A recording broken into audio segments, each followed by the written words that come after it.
मैं मदन साईं बायोलॉजी की online class में आपका स्वागत करता हूं।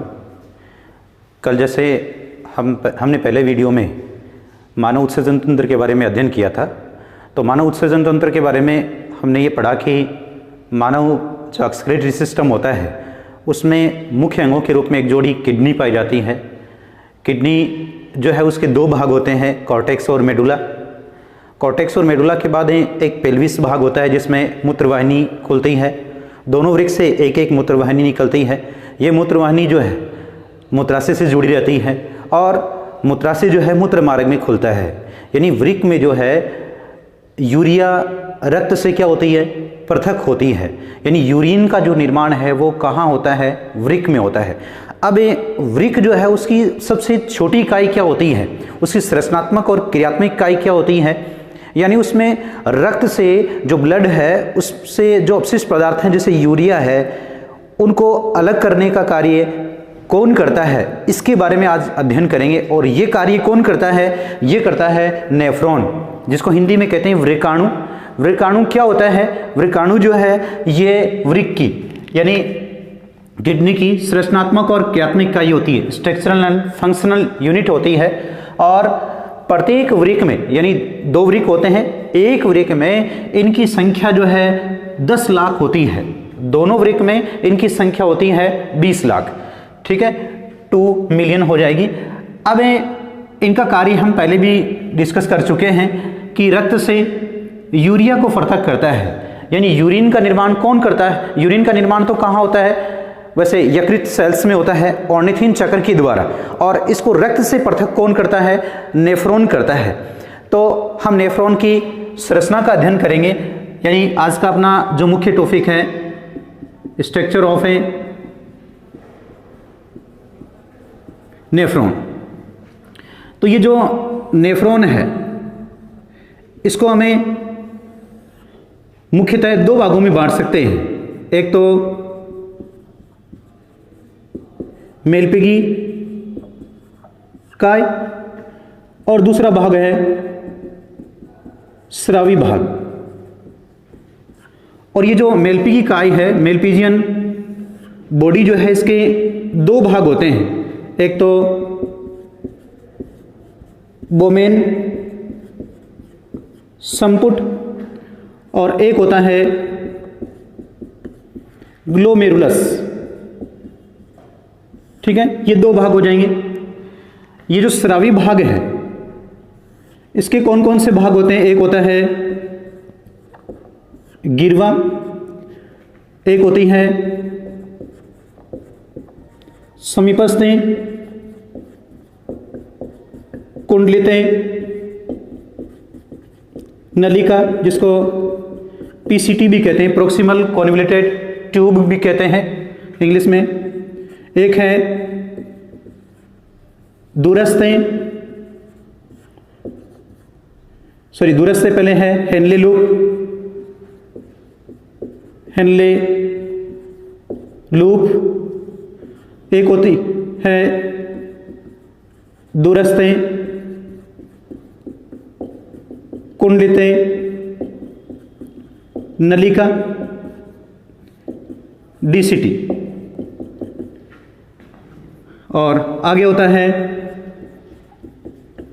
संग्रह नलिका। ये मुख्य भाग किसके हो जाएंगे, नेफ्रॉन के।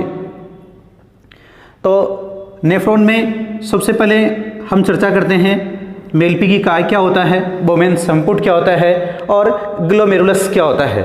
हम क्रमशः इनका डायग्राम बनाते जाएंगे और साथ साथ अध्ययन जो है वो करते जाएंगे, इनकी विशेषताएं लिखते जाएंगे। ठीक है, तो इतना भाग जो है, इतनी बातें जो है आप अपनी नोटबुक में उतार सकते हैं। आगे देखिए कि हैं मेलपिगी काय।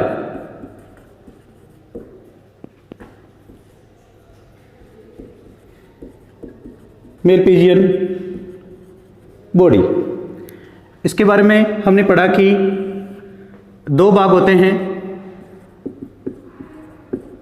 बोमेन संपुट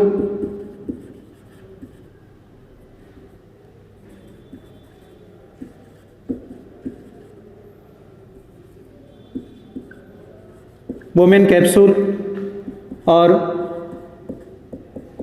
ग्लोमेरुलस, दो भाग हो गए। तो पहला जो भाग है बोमेन संपुट, बोमेन संपुट में देखिए, बोमेन संपुट एक प्यालेनुमा संरचना होती है। इस प्रकार की आपको प्यालेनुमा संरचना बनानी है। सबसे पहले इसका ये अंदर वाला भाग जो है बंद होता है, यानी ये कैसी हो जाएगी, पहले है मेलपिगी काय का प्रारंभिक भाग क्या कहलाता है, बोमेन संपुट। यह है प्यालेनुमा संरचना के रूप में होता है। इसकी भित्ति सल की उपकला कोशिकाओं यानी सेल्स की बनी होती है, सल की उपकला कोशिकाओं की बनी होती है। अब यहाँ जो आंतरिक जो भित्तीय सल की उपकला कोशिकाएं यहाँ पर विशेष प्रकार की सेल्स पाई जाती हैं जिनको पोडोसाइट सेल्स कहते हैं। कौन सी कोशिकाएं कहते हैं, पोडोसाइट सेल्स कहते हैं।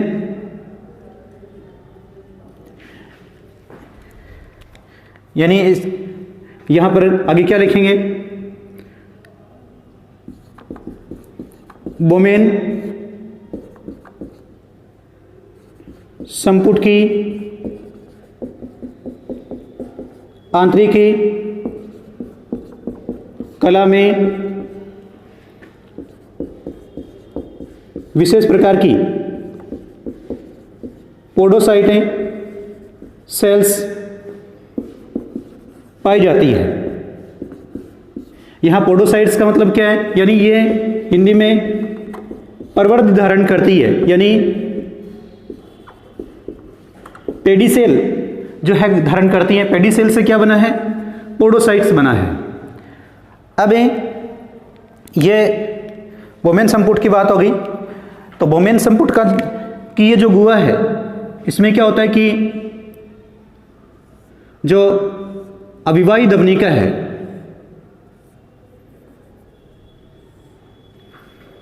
इसका नाम क्या है, अविवाही धमनिका।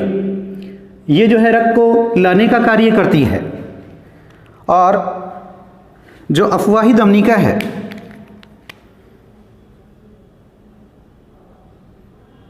यह अफवाही धमनिका रक्त को ले जाने का कार्य करती है। अब यहां पर अफवाही धमनिका जो है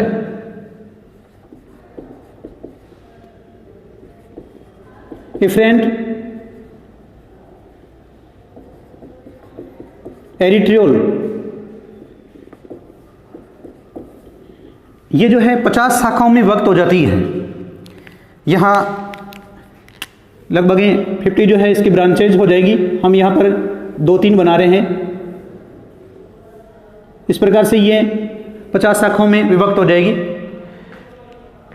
यहाँ इसकी जो शाखाएं हैं, इस शाखा वाले भाग को कहते हैं ग्लोमेरुलस, ग्लोमेरुलस कहते हैं। ये नाम हम इधर लिख देते हैं, इसको कह देंगे ग्लोमेरुलस।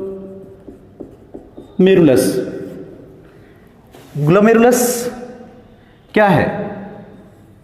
ग्लोमेरुलस आपको बताना कि अफवाही धमनिका जिसका व्यास कम होता है, ये बोमेन संपुट की गुहा में लगभग 50 शाखाओं में विभक्त हो जाती है, जिसको क्या कहते हैं, ग्लोमेरुलस कहते हैं।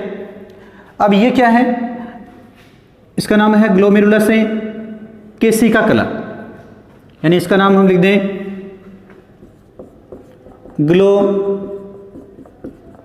ग्लोमेरुलस कला, या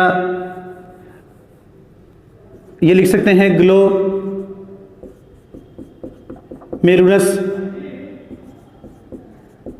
केशिका कला।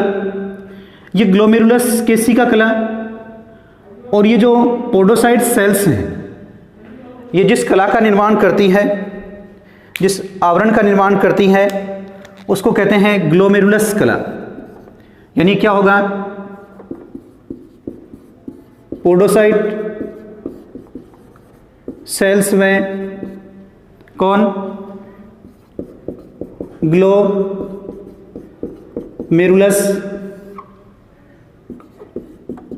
केशिका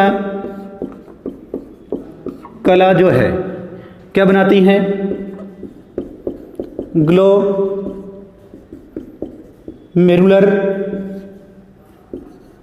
कला या निस्यंद कला का निर्माण करती हैं। ये जो भाग है, इस भाग में सूक्ष्म छिद्र पाए जाते हैं, जिनका व्यास 500 माइक्रोन होता है। इन्हें सूक्ष्म छिद्रों के द्वारा या निस्यंद कला के द्वारा फिल्ट्रेशन की क्रिया होती है, निस्यंदन की क्रिया होती है।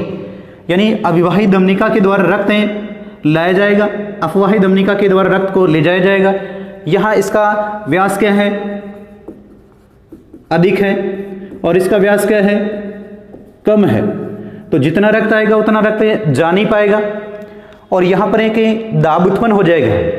इस दाब के प्रभाव से यहाँ फिल्ट्रेशन की क्रिया होगी, इसको अल्ट्राफिल्ट्रेशन कहते हैं, निस्यंदन कहते हैं। और जो पदार्थ छनेगा उसको निस्यंद कहते हैं, फिल्टर कहते हैं।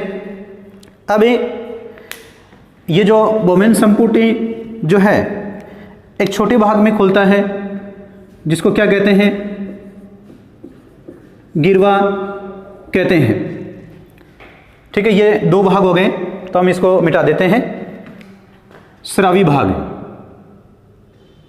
स्रावी भाग में पहला क्या है,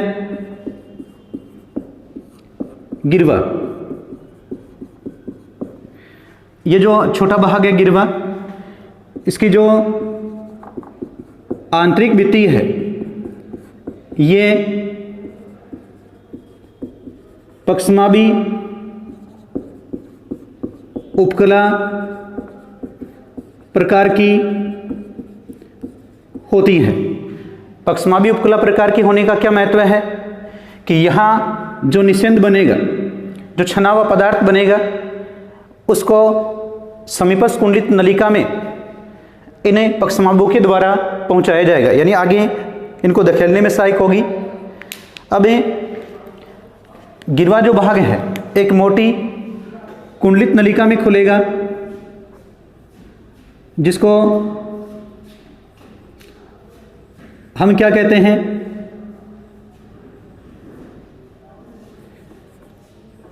समीपस्थ कुंडलित नलिका कहते हैं। इस प्रकार की आपको मोटी कुंडलित नलिका बनानी है। ये क्या है,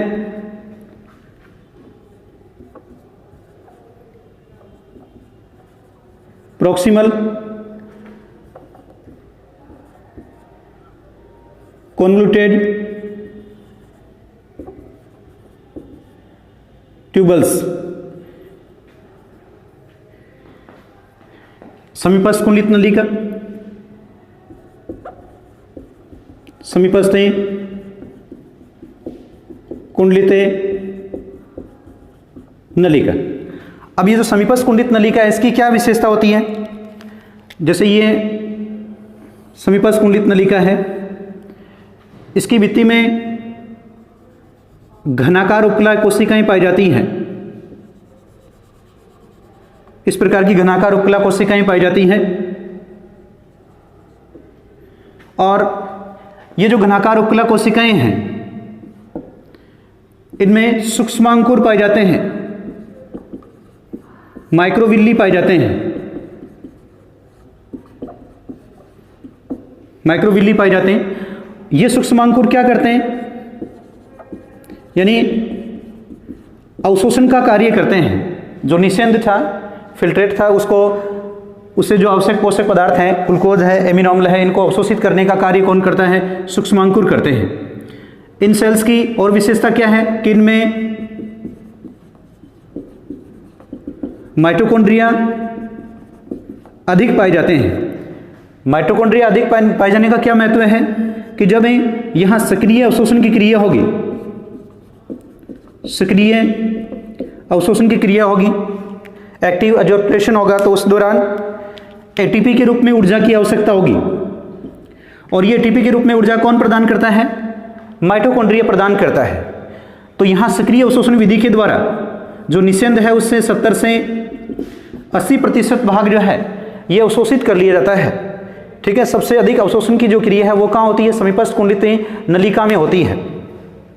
समीपस्थ कुंडलित नलिका जो है यानी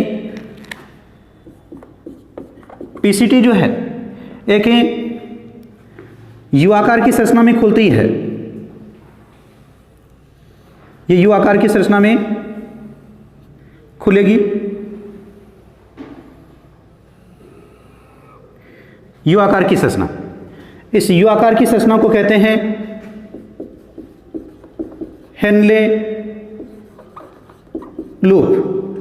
हेनले लूप में दो भुजाएं होती हैं, एक तो होती है अवरोही भुजा। यह अवरोही भुजा किससे जुड़ी होती है, समीपस्थ कुंडलित नलिका से जुड़ी होती है। एक होती है आरोही भुजा। अवरोही भुजा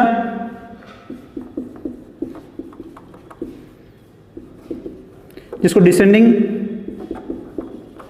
लिम्ब कहते हैं, ये क्या हो जाएगी, असेंडिंग लिम्ब। अवरोही भुजा जो है ये क्या होती है, जल के लिए पारगम्य होती है, परमेबल होती है। ये जो है जल के लिए अपारगम्य होती है, अपारगम्य। इसे अवरोही भुजा में सूक्ष्मांकुर या यूं कह सकते हैं हेनले लूप में जो है सूक्ष्मांकुर नगण्य होते हैं। यहां अवरोही भुजा जो है इसकी आंतरिक भित्ति सल की उपकला प्रकार की होती है। इसकी आंतरिक भित्ति जो है घनाकार उपकला प्रकार की होती है। ठीक है, आगे जो समीप हेनले लूप है, ये हेनले लूप है जिस कुंडलित नलिका में खुलेगा उसको क्या कह देंगे, दूरस्थ कुंडलित नलिका। यानी आगे वाला ये जो भाग है कुंडलित जो नलिका है इसको क्या कह देंगे, दूरस्थ कुंडलित नलिका। और दूरस्थ कुंडलित नलिका जिस नलिका में खुलती है उसको कहते हैं संग्रह नलिका। ये संग्रह नलिका हो जाएगी। ये क्या है, दूरस्थ कुंडलित नलिका, जिसको डीसीटी भी कहते हैं। दूरस्थ कुंडलित नलिका की भित्ति भी घनाकार उपकला कोशिका प्रकार की होती है। यानी इसकी आंतरिक भित्ति कैसी हो जाएगी, घनाकार उपकला प्रकार की। इसकी आंतरिक भित्ति में जो सूक्ष्मांकुर होते हैं सूक्ष्मांकुर ये नहीं पाए जाते हैं। दूरस्थ कुंडलित नलिका एक ओर से किससे जुड़ी होती है? आरोग्य भुजा से। दूसरी ओर किससे जुड़ी होती है? संग्रह नलिका से जुड़ी होती है। अब ये जो संग्रह नलिका है, संग्रह नलिका, संग्रह नलिका एक नेफ्रॉन का भाग नहीं होती, ये कई नेफ्रॉन का भाग होता है। जैसे यहां फिर से कौन जुड़ेगी? डीसीटी, दूरस्थ कुंडलित नलिका, डिस्टल कॉन्वोल्यूटेड ट्यूब जो है वो जुड़ जाएगी। यानी इससे दूसरा क्या बन गया? दूसरा कौन जुड़ गया? नेफ्रॉन। अनेक नेफ्रॉन इससे जुड़े होते हैं। ये जो संग्रह नलिकाएं हैं, यानी बहुत सी संग्रह नलिकाएं मिलकर जो नलिका बनाती है उसको कहते हैं बेलेनोई नलिका। अब ये जो बेलेनोई नलिका जो होती है, ये वृक्क जो होता है उसके पेल्विस भाग में खुलती है। किस भाग में? पेल्विस भाग में। और पेल्विस भाग में कौन खुलती है? मूत्रवाहिनी, यानी यूरेटर्स खुलती है। अब यहां हमने पढ़ा कि जो एफरेंट एरेट्रियोल है, ये आगे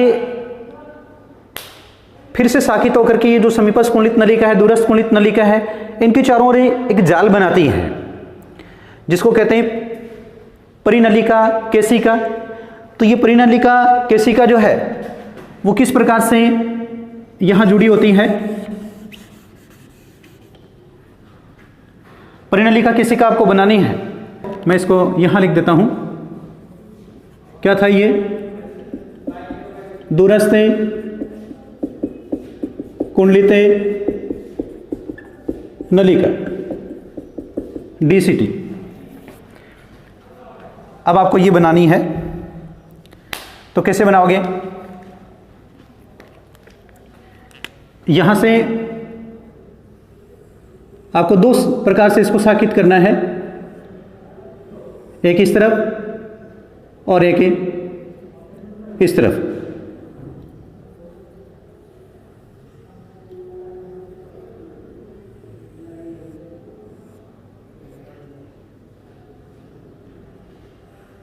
ये दो प्रकार से साकित हो जाएगी।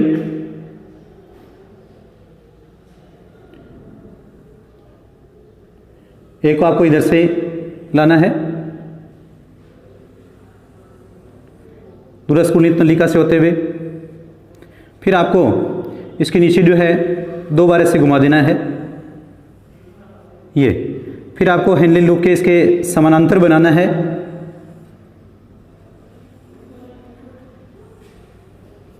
ये समानांतर हो जाएगी। समानांतर बनाने के बाद आपको इसको इस प्रकार से इधर घुमा देना है और इसको यहाँ जो है जोड़ देना है। ये जो नलिकाएं हैं इनको भी यहाँ से जोड़ देना है। दो तीन जगह से आपको जोड़ देना है। ये क्या बन गई? परिनलिका केशिका। परिनलिका केशिका। अब ये जो परिनलिका केशिका जो होती है, ये हेनले लूप के समानांतर होती है। ये समानांतर होती है, इसको हम कहते हैं वासा रेक्टा। ठीक है। आगे ये जो परिनलिका केशिकाएं जो होती हैं, ये आगे किस में खुलती है? रीनल वेन में खुलती है। और ये जो नेफ्रॉन का ये जो भाग है, हेनले लूप जो है, ये पाया जाता है मेडुला में। और ये ऊपर वाला भाग जो है ये कहाँ पाया जाता है? कॉर्टेक्स में। ठीक है, तो ये नेफ्रॉन की संरचना है। ठीक है, आज के लिए इतना ही।